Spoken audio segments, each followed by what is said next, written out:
NoSpinNewsSource.com. Conference in Hanover, Germany, with Chancellor Angela Merkel, the President of the United States said this, quote, "And with respect to Congress and the Trans-Pacific Partnership," that's the big 5,000-page trade agreement that the President is trying to move through Congress, he said, quote, "I think after the primary season is over, after the primary season is over, the politics settle down a little bit in Congress, and we'll be in a position to start moving forward with this agreement." Quote, "Because I know that we had a majority of members in the past who were in favor of this deal. Otherwise, we wouldn't have gotten the authority for me to go ahead and fast track the agreement. But I think we all know that elections can sometimes make things a little more challenging, and people take positions in part to protect themselves from attacks during the course of an election season," close quote. Now, I would suggest that the American people should be very uneasy about their president making such a statement as that. We've already heard that there are plans by a number of forces and interest groups to try to slip this TPP through after the election in a lame duck congressional session. Why would that be the case? Well, the president says it right here. The American people are uneasy about it. They're not for this. Support for it is sinking. Elections are turning on it, and it does not need to become law. I am firmly opposed to this agreement. I believe it is bad for our country, and it bothers me that if it's such a good deal, why don't they bring it forward? Why don't we have a debate here while elections are on? Why aren't people willing to go home and explain to their constituents how and why they voted the way they did, and why and how they believe the way they do? What's wrong with that? I don't like this. I don't think it's the right thing to do. I think it's arrogant. And what the president is fundamentally saying, and what a lot of these special interest groups are saying is, well, we know you in Congress are so smart, and we know the president is smart, and the people out here, they don't understand how smart we all are, and we just need to get this done, and so we'll have this trade agreement, but we understand you probably shouldn't do it right now while elections are going on, because, well, you might get your clock cleaned. They might vote you out of office, so we'll see if we can't work up a way to pass it sometime in the future. So the president has made clear he intends to continue to push through this 5,544-page trade agreement that the American people don't want. Polls show consistent disapproval of the TPP. A March poll by Americans for Limited Government found 51% of the Americans did not know anything about it. Well, I would say 50% of the members of Congress don't know much about it. It's 5,000 pages. I probably spent more time on it than the vast majority have. And it's rather difficult, if you want to know the truth, to read the thing. No wonder American people say they don't know a lot about it. But of those who claim to be familiar with it, 58% oppose it. So the president has referred to the TPP as, quote, the most progressive trade deal in history.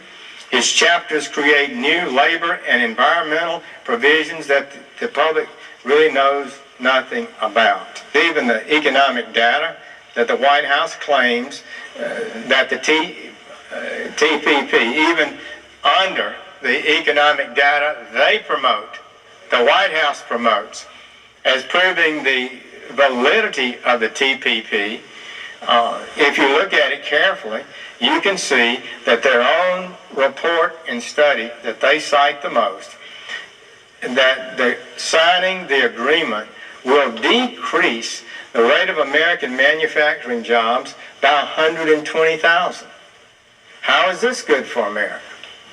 We're going to lose 120,000 manufacturing jobs that we would have maintained had we not signed the agreement by their own study.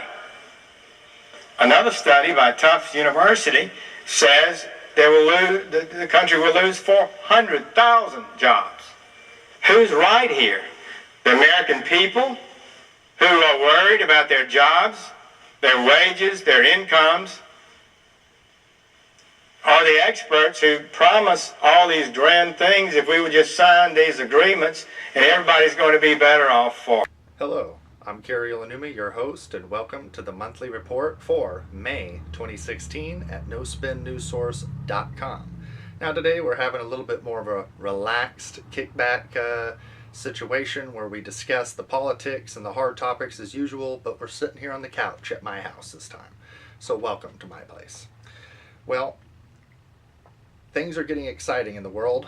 It's getting so exciting, many of you do not even want to talk politics anymore, and we haven't even hit the primaries yet here in Washington State. It's getting exciting. It's overwhelming, and people are being bombarded with so many facts and information.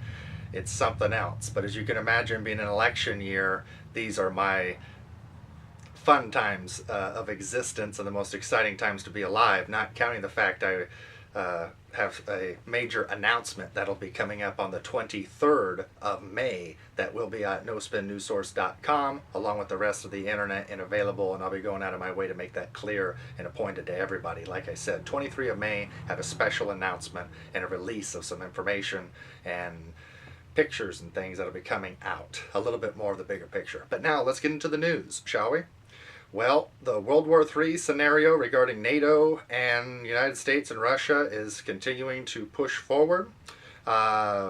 We have what would be the U.S. ambassador to the alliance stated that, quote, he says, "I think Russia plays an important part in the strategic environment, and the strategic environment will put a brake on NATO expansion," unquote. The U.S. deploys F-22 stealth fighter jets to the Romanian base on the Black Sea as the escalation of World War III continues and moves forward. We have more boots on the ground. Obama sends 250 more U.S. troops to Syria. Now that's interesting. The president that said that there will not be any boots on the ground, no troops in Syria, this and that. Well, just like all the other things in which this president has flipped and flopped on, well, here we are again. You know, I remember the last couple of years of what would be George W. Bush and Dick Cheney. And I was pushing for impeachment the last, at least, 4 years solid of what would be their presidency. And it's interesting because, you know, I live in Western Washington. And around here, most of the folks really don't like necessarily Republicans, conservatives. And they were against the war. Democrats and people were, but it's interesting now that it's a Democrat in office, we've heard a lot of folks really just quit talking about the whole issue, and it seems to be one of those things where since it's an African American man, you dare not say anything bad about him. So anyway, I guess we all live and learn, and if you want more Obama, well, don't worry folks, you'll still get another 7 more months of his policies. So if you wish for it, careful what you wish for. Hell.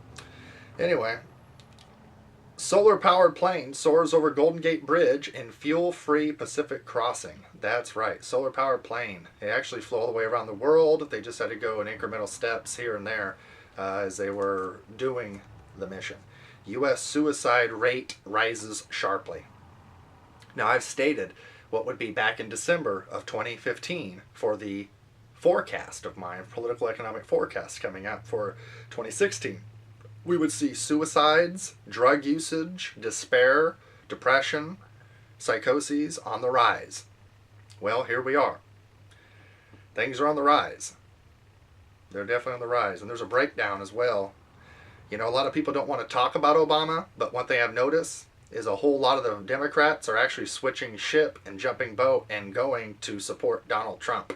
So, and I'm not saying I support Donald Trump, but I think that's kind of funny because even though some Democrats may not want to have the conversation yet, the fact that you're switching and going with the Republican Party, the extreme of what you were just yesterday, shows things aren't working out and you're having to switch things up. So, yeah, that's how it works.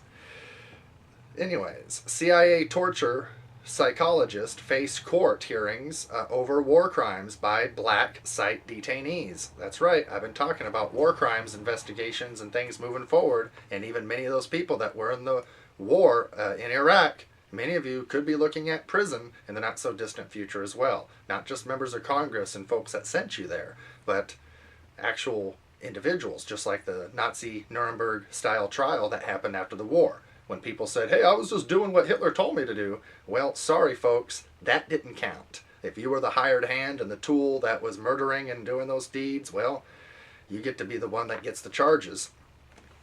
That's just how it works. But before we move on and forward here, why don't we check out what would be this video of Ron Paul regarding the Federal Reserve Barack Obama meeting that happened recently at the White House, and we will check you back after what would be this video. Thank you. Hello, this is Ron Paul with your weekly update for Monday, April 18th. This week, President Obama and Vice President Biden held a hastily arranged secret meeting with Federal Reserve Chairman Janet Yellen.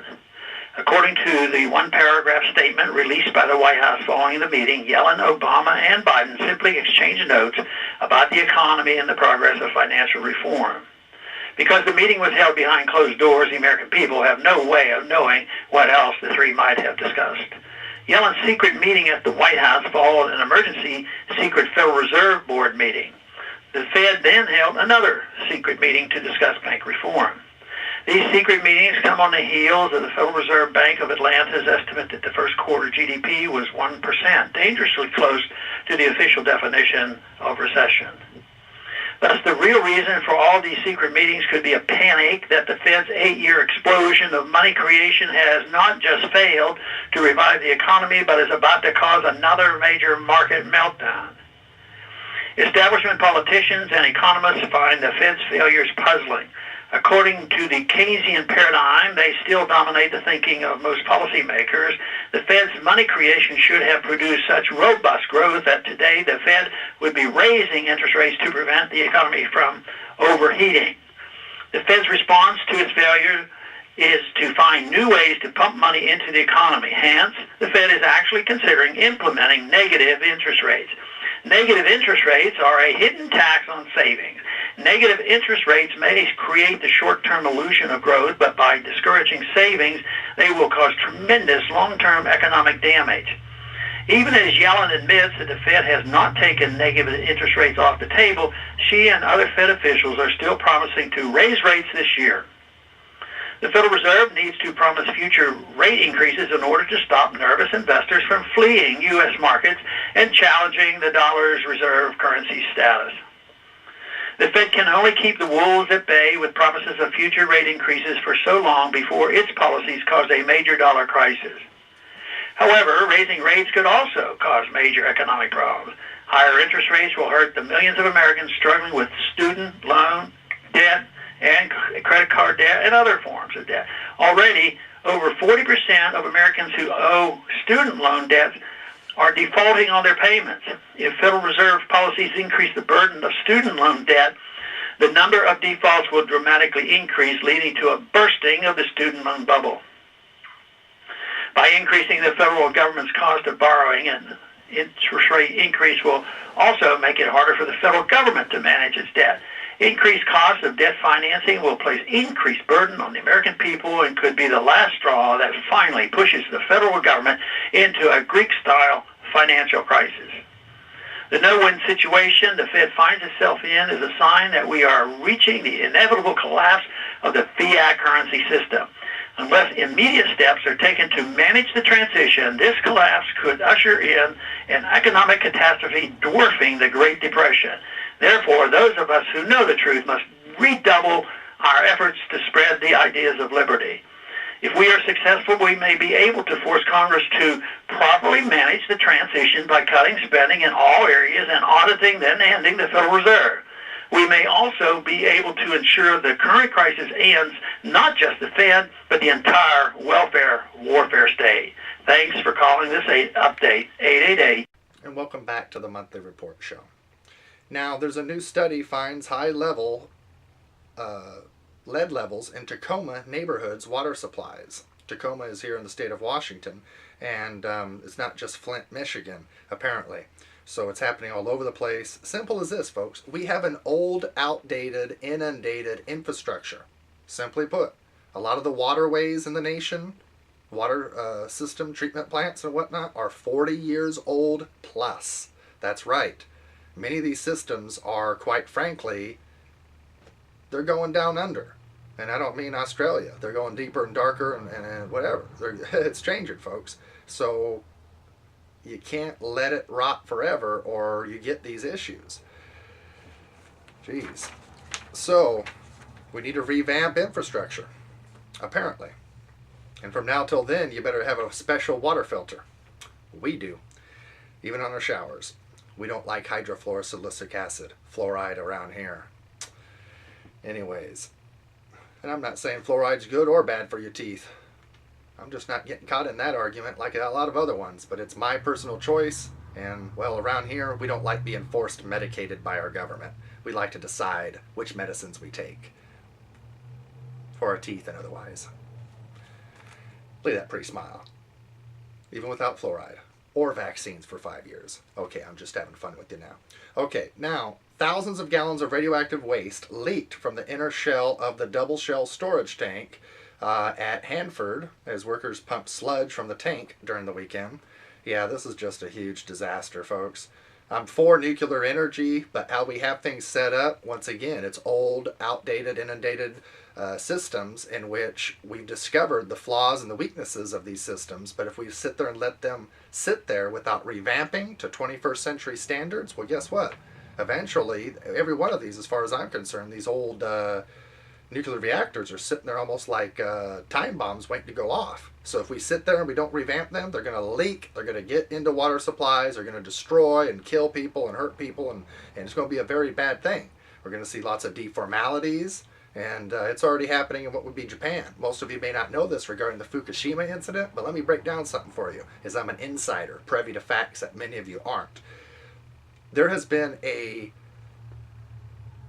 law passed, emergency decree passed by the Prime Minister of what would be Japan, to where it's now, quote, state secrets, and therefore treason for a doctor or anybody to even label or discuss these issues regarding contamination and potential what would be deformalities from childbirths and things resulting from the Fukushima incident. But let me tell you, there is a huge spike in what would be deformalities, stillbirths, and deaths of children, and it's not looking good. It's all right there close to that Fukushima area.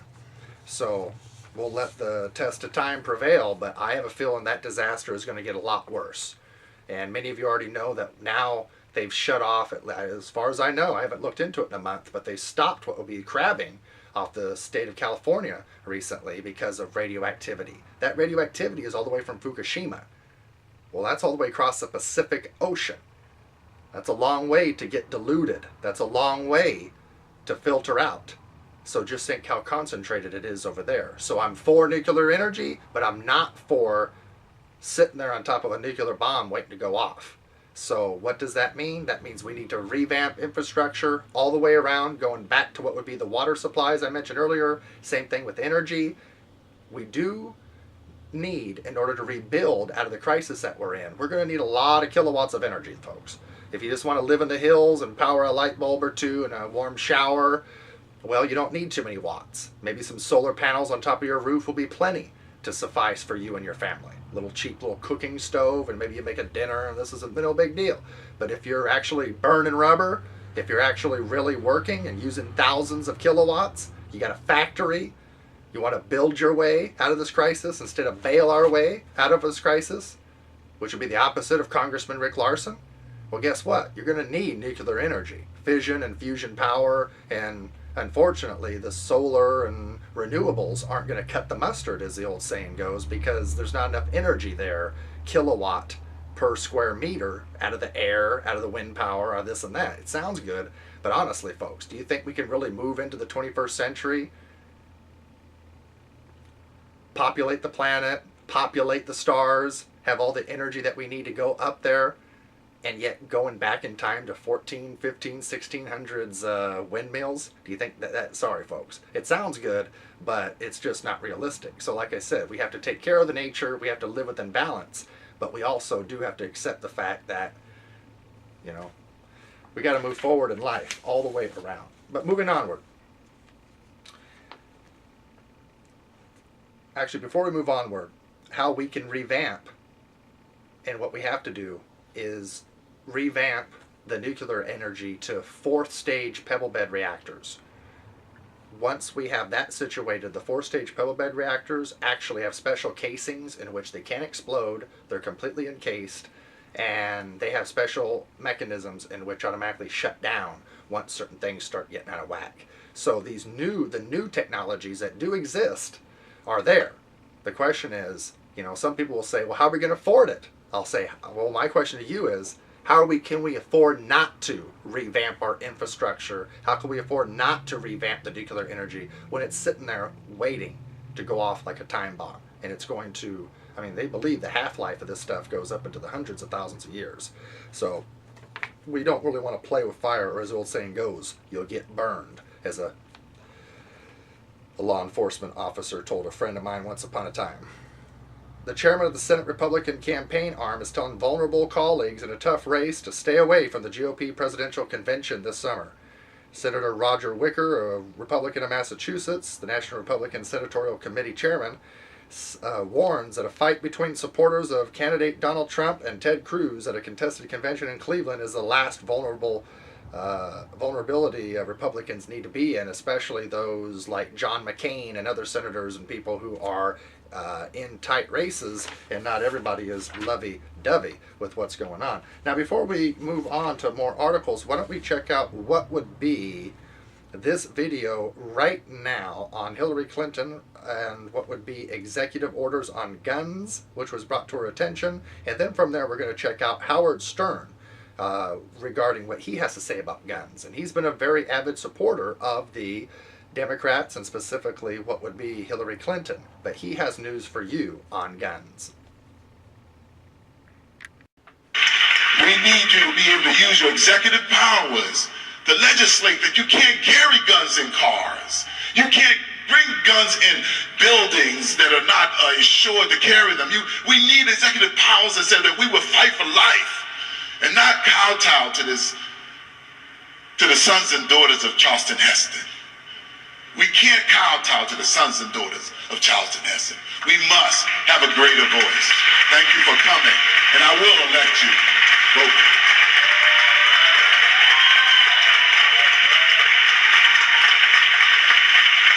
Whoa. Let the congregation say, amen. Go ahead, you're on the air. In Wyoming? Yeah, Howard. I believe Wyoming. Yeah, you're going well. Thank you, Joe.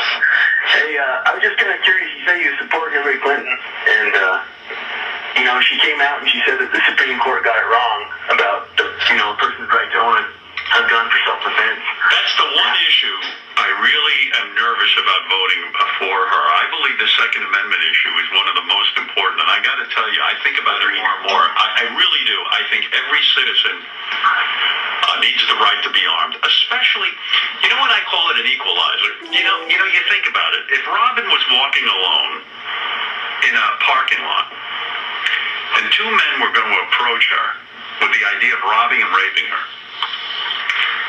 What's my only option? what is her only option? In other words, let's say we took away all the guns on the planet. Now there's no more guns. I think people would be less safe. Now, this is just my way of thinking about it.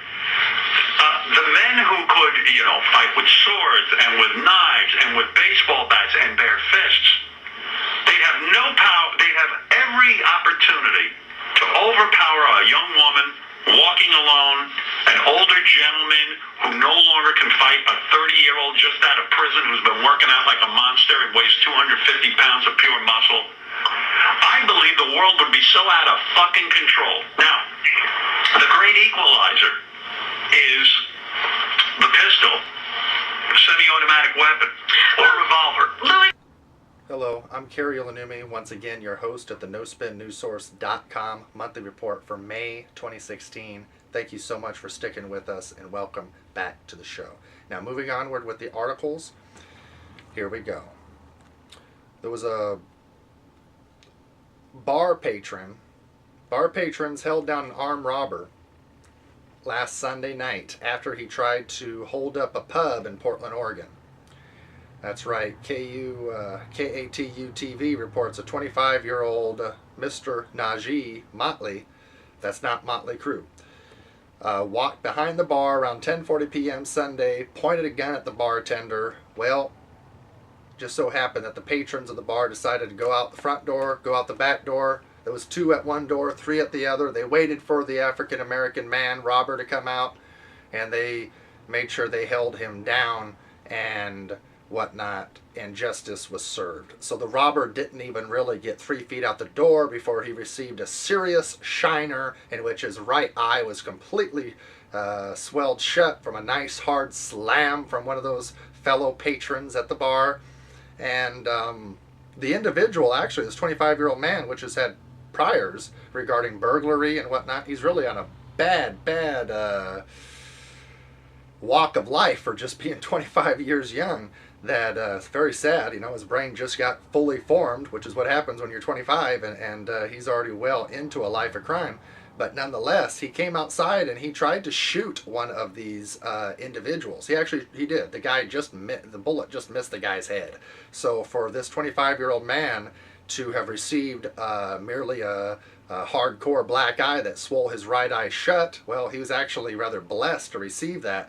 But if you look at what would be the mug shot of him, he looks very shocked and surprised, as if his night didn't quite turn out the way he intended it to be. And that's the funny thing about crime. First of all, it doesn't pay, but when people have got away with it over and over, and they're used to you being the victim, and they're used to being the bully, well, they get accustomed to that. And then all of a sudden, when they get slammed to the ground, and they're the ones getting beat up and taken to the cleaners, it's kind of a rude awakening for some people. So this young man at 25 thought he needed some money.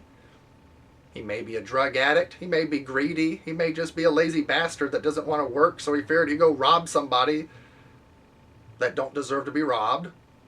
And his night ended up, well, much differently than he expected. He got his ass beat, and the charges are robbery and attempted murder. So he's 25 now. I guess we'll see you when you're about 40 years old. They don't mess around with what would be violence in Oregon, let me tell you. You punch somebody in the nose in Oregon, you don't even have to break their nose. You punch somebody and you leave a bruise on their nose in Oregon, you could be doing 6 months to a year easy in jail your first time. They don't play around with violence in Oregon, let me tell you. But hey, every dog gets their days. And I'm not putting him down because he's black. Let's get that one straight.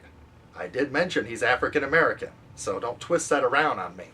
If it was a white guy, I'd still say beat his ass. Dear patrons at the bar, go right ahead. Don't bother me. Like I said, crime doesn't pay. It's not about skin color. I don't care. It's just about reality. And as far as I'm concerned, justice was served. The bar patron was surprised, or excuse me, the bar tender was surprised and probably rather delighted.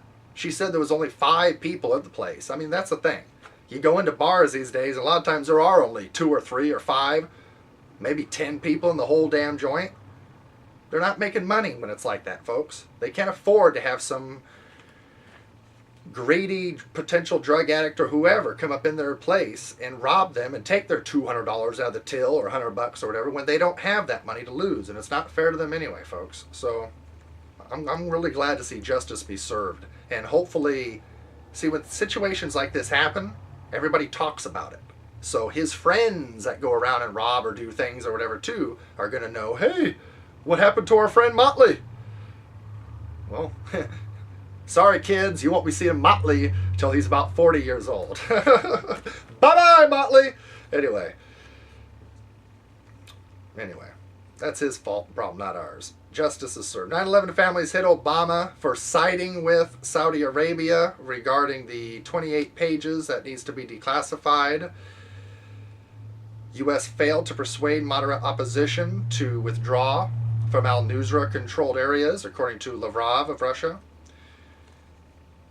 Syrian Foreign Ministry says that the U.S. is walking on the brink, Russian Foreign Ministry stated, quote, that the U.S. is walking on the brink of nuclear war. Remember how I've been saying that for the last few years now? I've been warning for 4 years, technically, this was going to happen. Actually, even more than that. I've got people in Eastern Washington and friends of mine that know I've been talking about this whole Russia situation way before it ever started happening. I said all the way back in 2010, this is what was going to happen next. I said we would see tensions rise between Russia and China. And that's exactly what we saw. We didn't start seeing it in the news and actually materialize until 2012, but here we are today. Ron Paul gave a speech, and we got to hear what he had to say regarding Fed Chairman Yellen and what they discussed with Obama. U.S. war crimes in Iraq. Residents are starving. People being murdered, besieged by U.S.-backed government forces and ISIS. I mentioned earlier about war crimes. This all fits into it. You can't overthrow other nation states and presidents and this and that, even if they're Saddam Hussein. You can't go do that legally according to international law, or things come back and whatnot. It's war crimes, folks. Anyway, so we all live and learn. Here we go. So Peabody Coal and 2 other firms declare bankruptcy. And so we got the largest coal company in the United States declaring bankruptcy. Remember, coal is the #1 form of power. Remember, Obama came in office saying that he was going to bankrupt the coal companies. Well, he did deliver on that. And so as people are so excited and thinking, quote, yay, unquote, as one city council member from here stated with Obama coming to town a couple years ago, this and that. Well, here we are.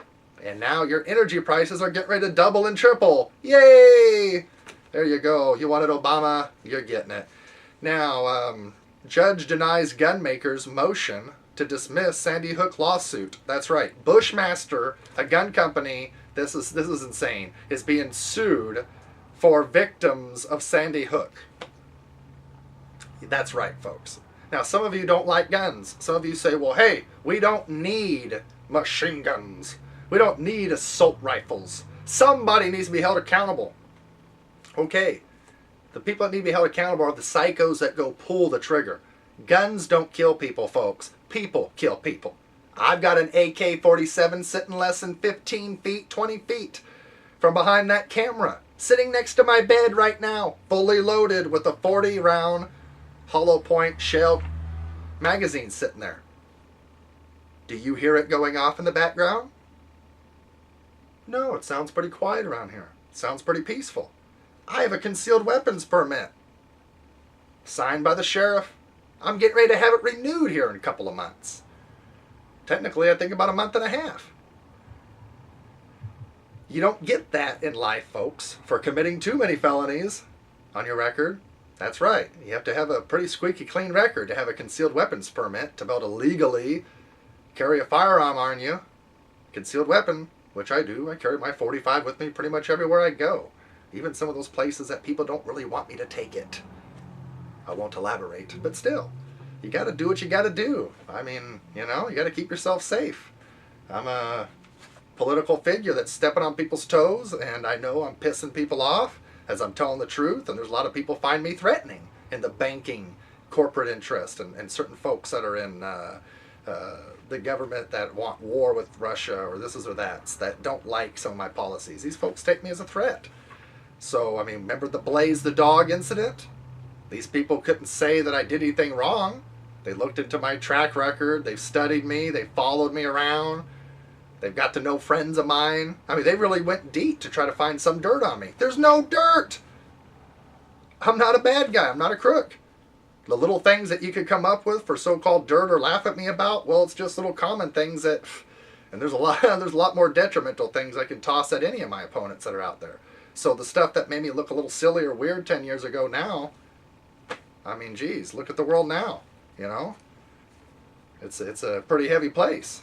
It's pretty heavy. Now all of a sudden the stuff I'm talking about are really serious topics of conversation. They're not laughing no more.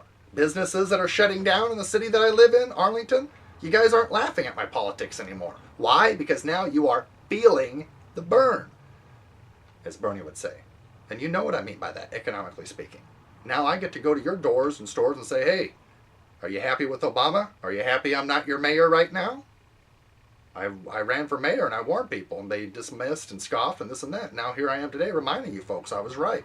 Many of you were wrong. And here we are today. And now I'm running for U.S. House of Representatives against Rick Larson.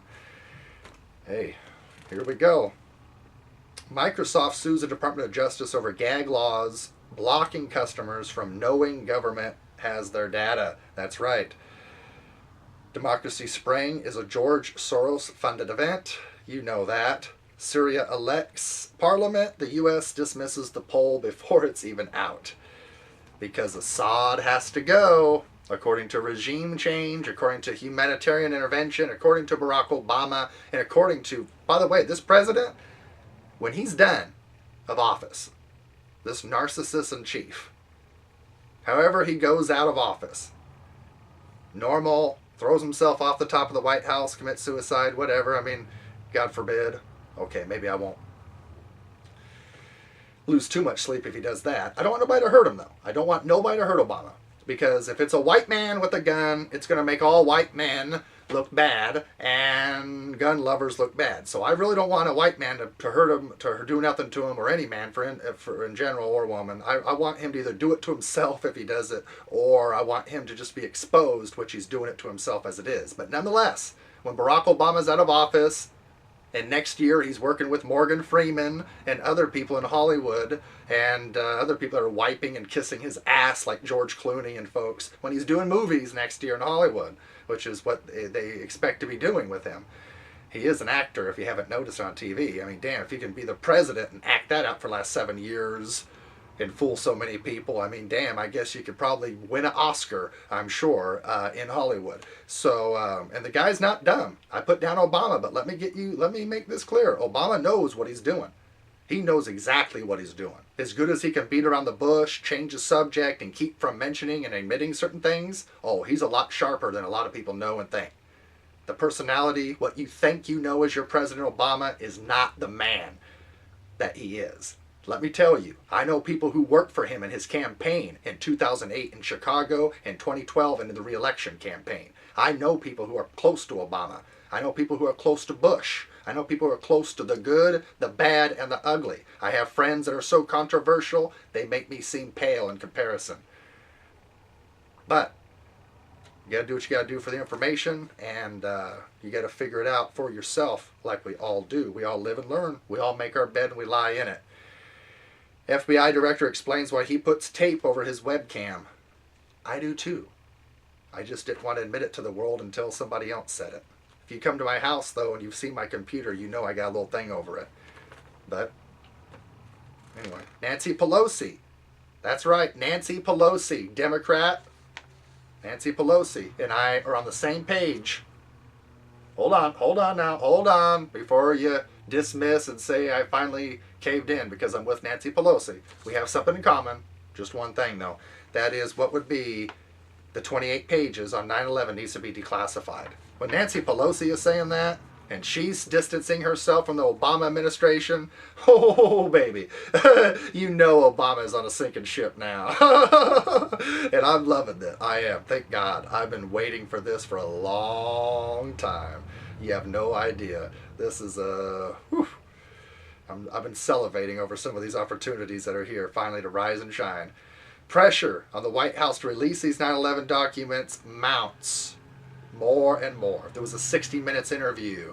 CBS, everybody's talking about these 28 pages. Obama just had to fly to Riyadh, to what would be Saudi Arabia, to explain stuff to them, to try to convince them that he's not going to release this. They threatened to unplug $750 billion worth of investments in our economy if he dares do it. That's terrorism, folks. When you threaten to hurt somebody economically, a country, if you don't play ball, and you blackmail somebody like that, that's called terrorism according to United States international laws. So if I was a president, first of all, I would have told Saudi Arabia to go straight to hell. I probably would have had those 28 pages declassified my first 30 days of office as well. And we'd be putting them in check and putting them under the boot. Not having them put the boot on our skull and tell us what to do. You want to be number one? Well, act number one. You want to be a leader? Be a leader. Quit following. Quit following the pack of Bushes and Obamas, white Bush, black Bush. We continue to stay the course toward economic wars overseas, economic despair, toward civil rights and liberties eroding day by day in the name of the so-called war on terror. Here we are, folks, under Obama. You asked for him, and you still got 7 more months to go. Be careful what you ask for in life, because you just may receive it. Glass-Steagall debate in the campaign